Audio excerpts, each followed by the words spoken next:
ja kes on tegelikult otseselt segamas Jumala riigi tegelikku tööd ja kes neid nimetavad vaimulikeks risustajateks, kes tegelikkuses proovivad inimeste jumalat teenida, mitte ei tegele mingisuguse säästumarketliku tiksumisega, mis tegelikult kirikult ainult inimesi ära võtab. Ja halvimal juhul tegeletakse irvitamise ja pealekaebamisega. Takistatakse ka kõikide teiste sulaste tööd, kes tõesti seda südamega teevad. Ka neid on seal olemas, aga vähe kahjuks. Ja just nende tööd takistatakse. Kus pannakse võimule need isikud, kes on isegi ütleks ametliku diagnoosiga. See on lausa kuritegelik idiotism ja genotsiidile tõsine kaasa aitamine, kui seda tehakse. Need, kes peaksid olema hingekarjased, teenivad midagi muud. Ja kõige hullem on selle asja juures maskitsirkus. Kulla pastorid, kas teil ei ole nii palju usku Jumalasse, et te peate igal pool selle maskiga ringi käima, ka pühakojas? Te vist ei tea üldse sakraalruumist mitte midagi ja selle kaitsest, mis seal tegelikult on. Aga me näeme, siin on praegu uks tühjaks tehtud ja pole võimatud, ka siia tuleb mingil hetkel, et teil on vaja saatanlikku ristimistunnistust, et siit uksest sisse saada. Kuigi ausalt öeldes, ega seal väga enam kedagi käigi. Niimoodi ongi.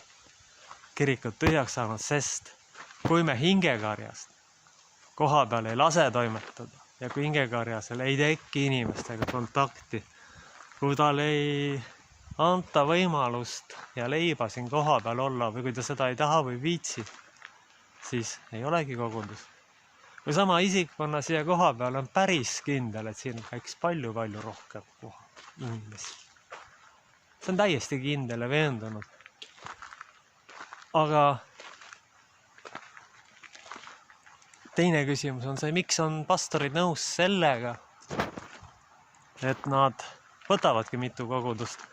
See näitab ikkagi nende enda argust ja tahtmatust ja tegelikult osaliselt kindlasti ka võimetust. Võimetust teenida või jõuda inimesteni. Sest kui ikkagi pastor päriselt ja reaalselt tahaks inimesteni jõuda, siis vaevalt, et ta oleks sellega nõus, et 3-4 koguduse vahet joosta. On võimalik öelda ei, on võimalik. Kui ametlik kirik ja peavool seda ei võimalda, minna oma teed ja hakata täiel määral omi asju ajama. Sest see, mis praegu toimub, on absurdi tipp.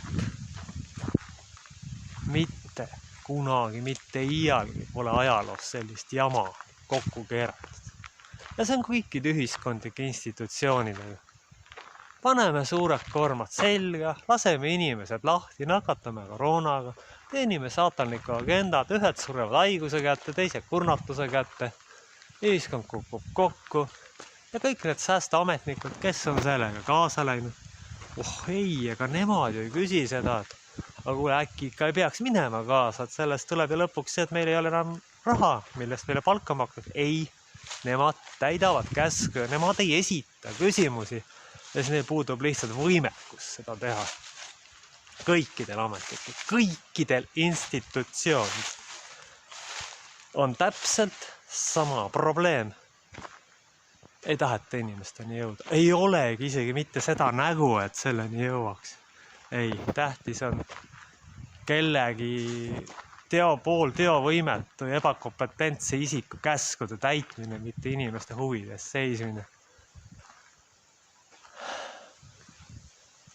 Ja seetõttu ongi tekkinud siuke päris huvitav situatsioon. Tegelikult traagiline situatsioon. Kõik inimesed on jäetud omapäid. Ja arstid, kes näiteks peaksid justkui inimesi aitama, saavad mürgitamise eest preemiad ja genotsiidi eest preemiat. No täiesti absurdne olukord. Inimene, kes on andnud teatava Hippokratese vande, peab siis nüüd mürgisüsti sisse laskma selle propagandaga kaasa minema.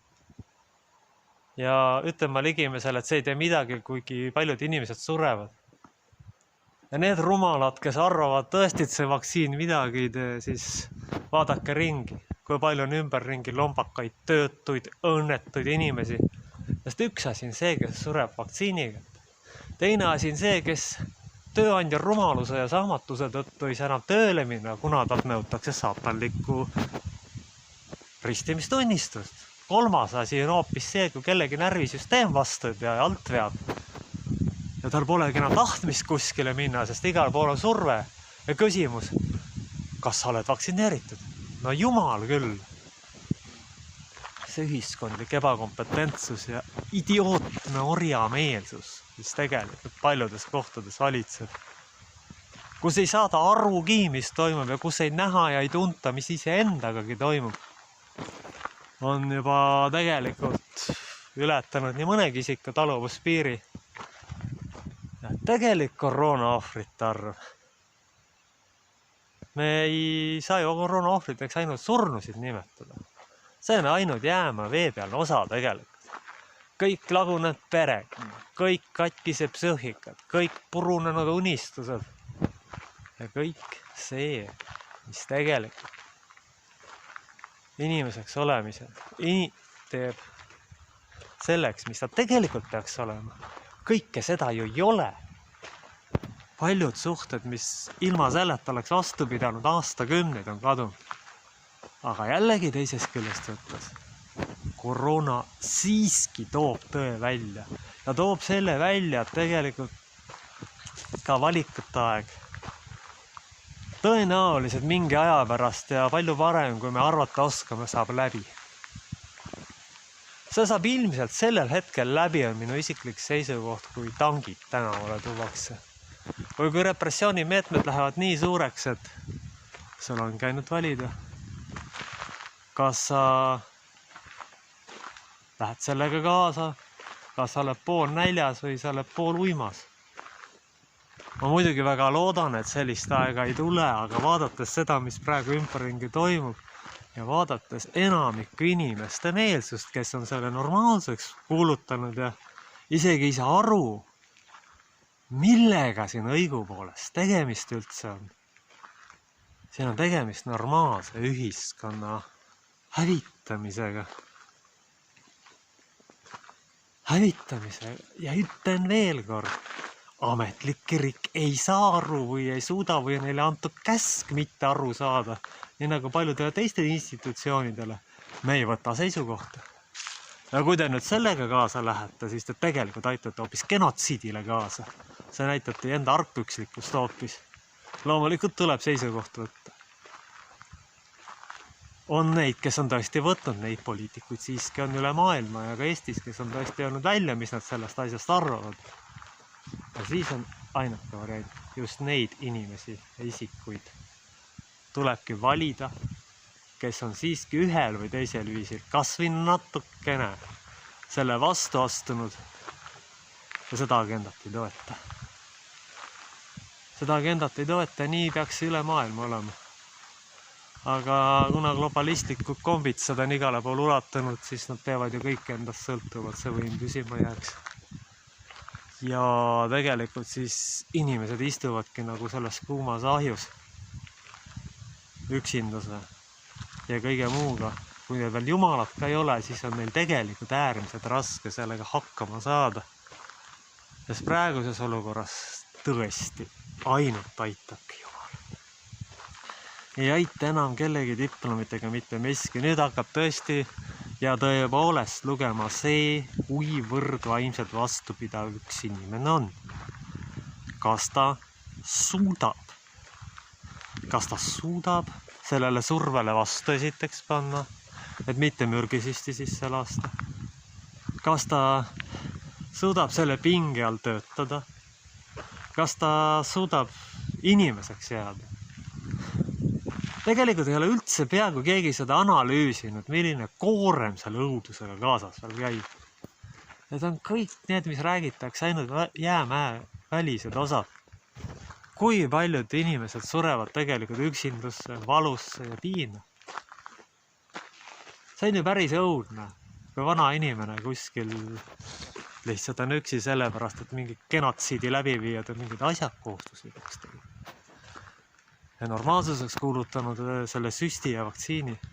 See on ju päris haige, kui hooldekodud lähevad sellega kaasa. et nende külastamiseks peaks saatana ristimistunnistus olema.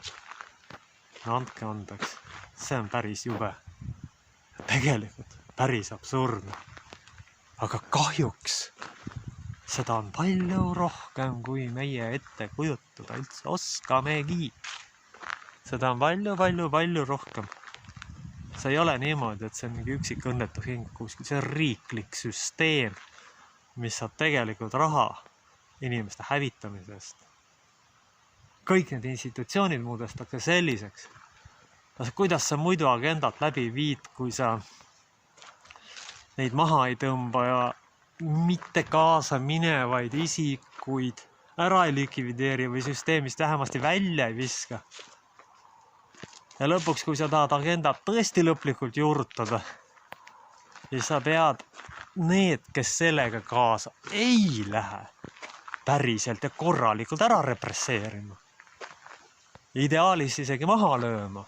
Aga seda kõike tegi ju stalinism, seda on kõike teinud läbi aegade kõik totalitaarsed režiimid. Sellega ei eristu autistlik totalitarism neist, on üks asi, mida ta üritab. Ta üritab inimese hinge kätte saada, tema mõtet üle kontrolli saada.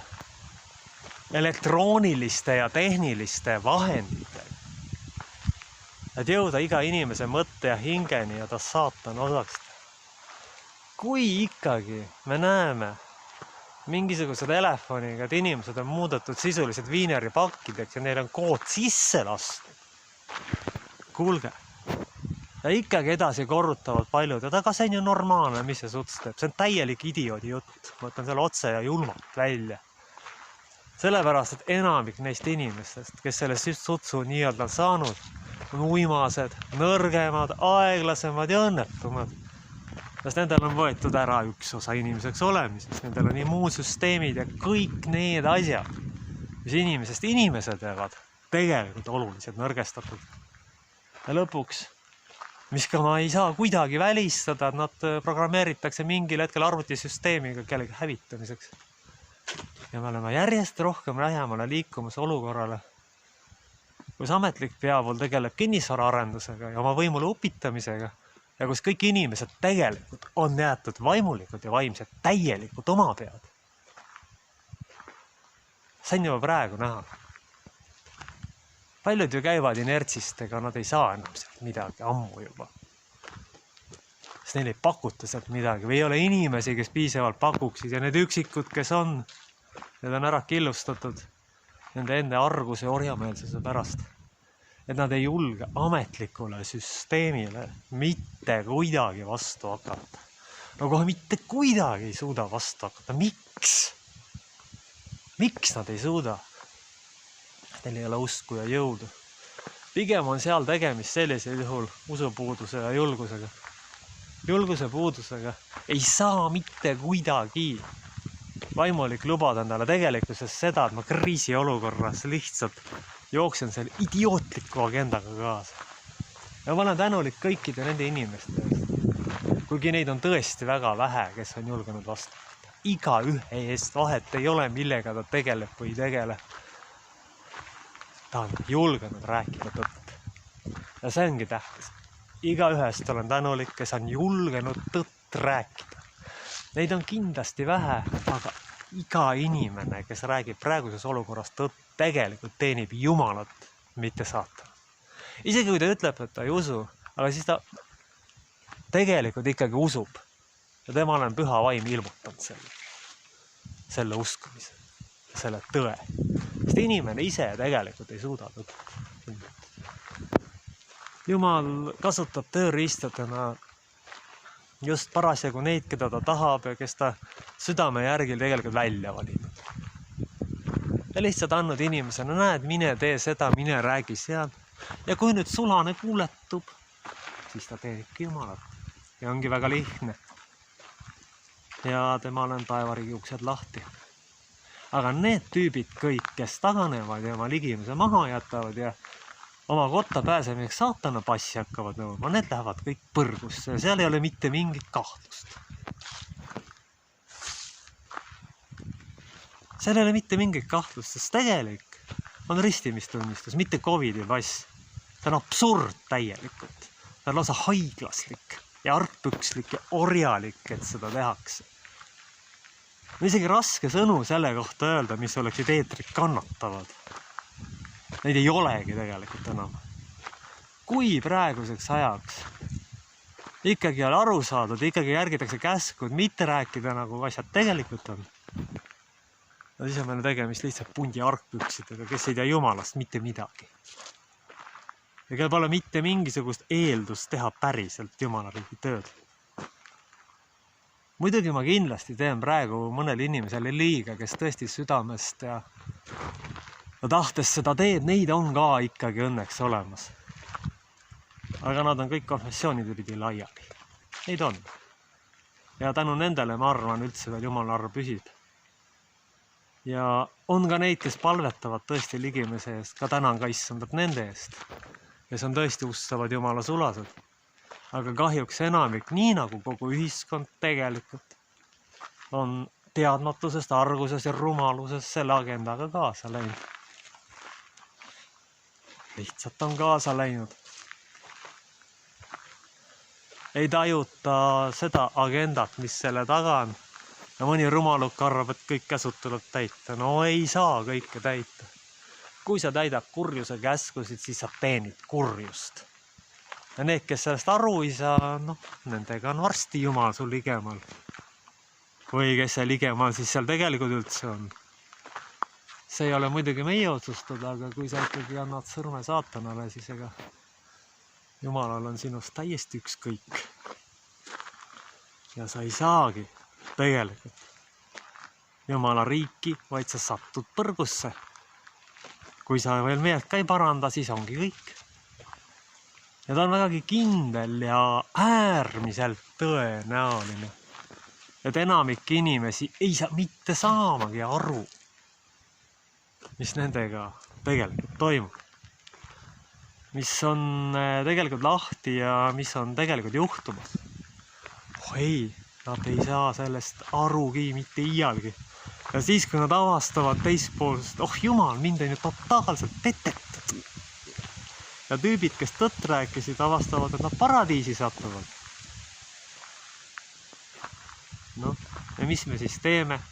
Ja need vaimulikud inimesed, ma isegi ei ütleks, et see peab nüüd pastor olema, kes seda teeb, kuigi tegelikult pastoril lasub kõige suurem vastutus. Ja kuigi ametliku süsteem aitab rollinihkega isikut äärmiselt kõrgele positsioonile, siis ta teenib saatanlikku agendat ja siin ei ole mitte mingisugust kahtlust selles osas. Ja see isik, kes seda teeb, teenib ka seda. Ja siin ei ole ka mitte mingisugust kahtlust, kellega tegelikult tegemist on. Igatahes mitte jumala teeneriga. Vaid selle teise jõuteenijaga, kes on võtnud jumala teeneri maski. Kes tegelikult mängib jumala teenerit, kes ei tea sellest või ei taha teada sellest mitte midagi. Ja kes teenib tõesti seda teist jõudu. Mul on kahju, aga enamik inimesi tõenäoliselt hukub selles. Ja ka valikute aeg hakkab õige pea läbi saama. Õige pea hakkab ka see läbi saama. Ja see juhtub täpselt sellel hetkel, kui inimeste vastu kasutatakse otseselt jõudu ja repressiivmeetmed ametliku peavoolusüsteemi poolt. Me ei tea seda päeva, aga see ei pruugi olla väga kaugel. Pigem on see kuude küsimus isegi. Mitte rohkem, ma arvan. Mitte rohkem. Sellepärast, et kurjus on hakanud kannatust kaotama ilmselgelt. Ja kurjus on hakanud otsima lahendusi ja plaane, kuidas inimesti hävitada. Aga kurjus ei arvesta kunagi sellega, et on inimeste palved ja mõttejõud, mis nii või teisiti need plaanid lõpuks vääravad. Kuigi hukatust on palju, valu on palju, piina on palju ja vaeva on väga palju. Aga siiski meil on ju Jumal. Ja kui Jumal on meiega, siis nad ei saa meilt iialgi hinge kätte. Praegu ongi peamine küsimus hoopis selles, kas kurjus saab inimeste hinge kätte või ei saa. Kui agendaga kaasa ei lähe, kui sa räägid tõtt, siis ei saa kätte. Aga nii kui sa selle esimese sammu astud, siis astud tegelikult sammu lähemale. Lastes endale saatanliku metall olluse lihtsalt sisse, mis hakkab sind seest hävitama. Ka see on tõestatud, aga seda muidugi pimesi käskusid kuulav ja kõige rumalusega kaasa minev inimkond ei taha tunnistada. Ta ei taha seda tunnistada, sest see oleks see turvatsoonist välja tulema ja oma peaga mõtlema hakkamine. Paljud seda ei suuda ja nendel polegi lihtsalt tulevikku. Kahjuks see niimoodi on. Andku siis issand meile tarkus seda kõike kanda ja mõistmist ja kannatlikkust ja pikka meelt, et me ei murduks ja alla ei annaks. Et me ikkagi issandad jätkuvalt teeniksime, ainuüksi lootuse temale paneksime, sest kõik inimlikud institutsioonid on mõne aja pärast ainult saatana teeverid ja siis jääb meid loota ainult Jumalale. Aamen.